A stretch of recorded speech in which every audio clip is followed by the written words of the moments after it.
Hello students, आज की इस वीडियो लेक्चर में आपका स्वागत। आज हम बात करेंगे बीएससी पार्ट फर्स्ट में जो हमारा बुक चल रहा है इलेक्ट्रोमैग्नेटिज्म। उसमें यूनिट फर्स्ट में स्केलर एंड वेक्टर फील्ड की हमने बात कर रहे हैं। तो आज हम बात करेंगे स्टोक्स का कर्ल प्रमेय। तो स्टोक्स कर्ल प्रमेय को समझने से पहले हमें कर्ल क्या है इसको समझना होगा, और ये हमने प्रीवियस लेक्चर में आपको समझा दिया गया है। तो सबसे पहले आप कर्ल क्या है इसको समझें, उसके बाद आप स्टोक्स कर्ल प्रमेय को बहुत ही आसानी से समझ पाएंगे। सबसे पहले हम स्टोक्स कर्ल प्रमेय का स्टेटमेंट देख लेते हैं। तो इसका स्टेटमेंट क्या कहता है, किसी सदिश क्षेत्र में बंद पथ द्वारा परिबद्ध क्षेत्रफल की परिसीमा के अनुदिश सदिश क्षेत्र का रेखा समाकलन उस परिबद्ध क्षेत्रफल पर सदिश क्षेत्र के कर्ल के पृष्ठ समाकलन के बराबर होता है। यानी कि स्टोक्स कर्ल प्रमेय क्या कहेगा, लाइन इंटीग्रल को सरफेस इंटीग्रल में चेंज करने के लिए काम आता है, और सरफेस इंटीग्रल को इससे लाइन इंटीग्रल करने में काम आता है। तो इसका मैथमेटिकली जो फॉर्मूला है वो क्या है, A dot D L vector का क्या है, क्लोज सरफेस के लिए line integral equals to curl A dot D A vector surface integral के साथ। यानी कि line integral of close surface A dot D L equals to surface integral del curl A dot D A. Curl A को हम del cross ए भी लिख सकते हैं, जहाँ ए क्या है, सदिश क्षेत्र है, डी एल क्या है, रेखिक अल्पांश है, और डी ए क्या है, क्षेत्रफल अल्पांश है, और सी क्या है, सर्कुलेशन परिसंचरण उस लाइन के लिए जिस जिस पर हम क्या निकाल रहे हैं, उसका वैल्यू निकाल रहे हैं। तो इस प्रमेय को निम्न प्रकार से हम सिद्ध कर सकते हैं। आप ये डायग्राम देख रहे हैं, इस डायग्राम को आप समझ लेते हैं। देखिए, माना कि चित्रानुसार एक पृष्ठ एस हमें दिख रहा है, जिसको हम क्या, इसमें जो एरिया है उसको एन छोटे छोटे क्षेत्रफल अल्पांशों में विभक्त माना जा सकता है। माना इस पृष्ठ पर कर्ल की दिशा क्या है, वामावर्ती है, और इस चित्र से स्पष्ट है कि दो क्षेत्रफल अल्पांशों की जो उभयनिष्ठ सीमा पर रेखा अल्पांश परस्पर क्या है, समान एवं विपरीत दिशा में होते हैं।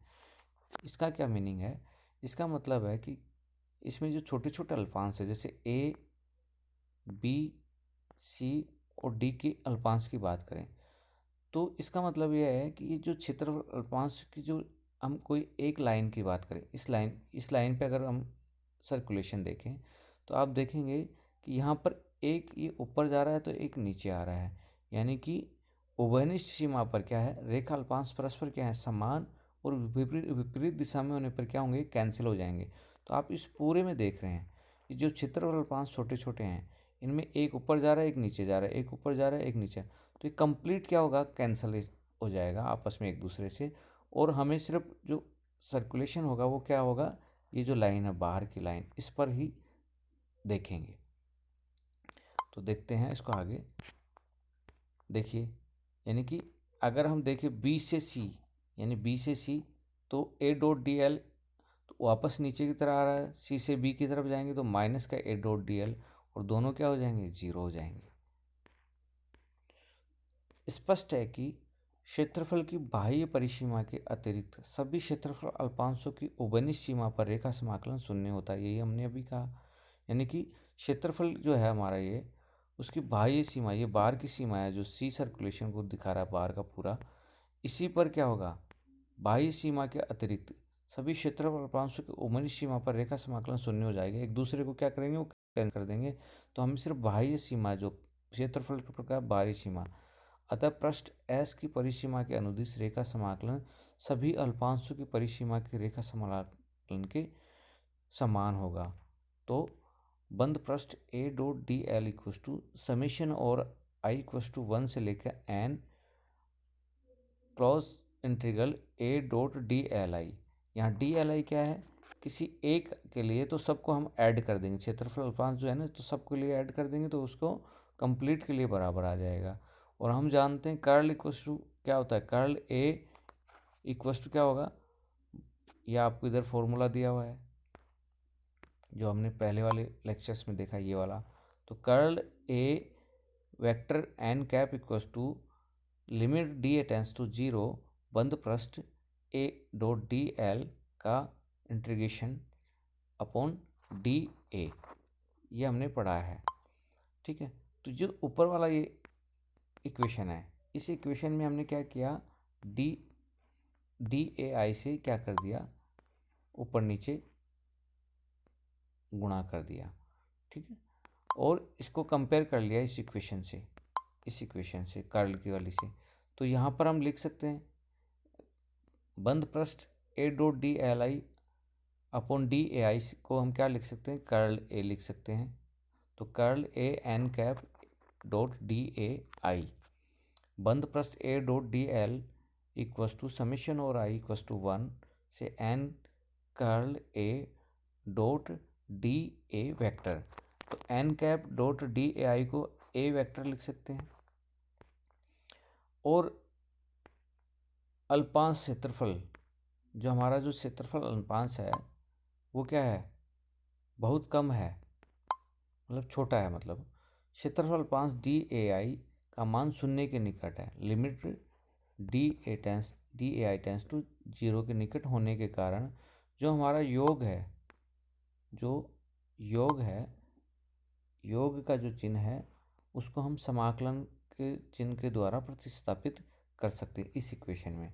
तो इसको हम यहाँ पर इंटीग्रेशन लगा देंगे। ठीक है, क्यों, क्योंकि जो डी ए हमारा डी ए आई जो है क्षेत्रफल अल्पांश वो बहुत कम होने की वजह से हम योग के चिन्ह को समाकलन में परिवर्तित कर सकते हैं, प्रतिस्थापित कर सकते हैं। तो हमारा जो इक्वेशन बनेगा वो क्या बनेगा, क्लोज सरफेस के लिए integral A dot D L equals to surface integral curl A vector dot D A vector. और यही हमारा स्टोक्स का कर्ल प्रमेय था। ऊपर हमने देखा था कि स्टोक्स कर्ल प्रमेय, ये हमारा स्टोक्स कर्ल प्रमेय है। तो स्टोक्स कर्ल प्रमेय क्या कहेगा, इसके द्वारा हम रेखा समाकलन को पृष्ठ समाकलन में और पृष्ठ समाकलन को रेखा समाकलन में परिवर्तित कर सकते हैं। ये हमारा रेखा समाकलन है और ये हमारा पृष्ठ समाकलन है। तो रेखा समाकलन को पृष्ठ समाकलन में और पृष्ठ समाकलन को रेखा समाकलन में इस प्रमेय के द्वारा हम चेंज कर सकते हैं। काफ़ी इम्पोर्टेंट हमारा टॉपिक है। आज की इस वीडियो में इतना ही। नेक्स्ट हम इसके कुछ एग्जांपल्स देखेंगे। Thank you very much.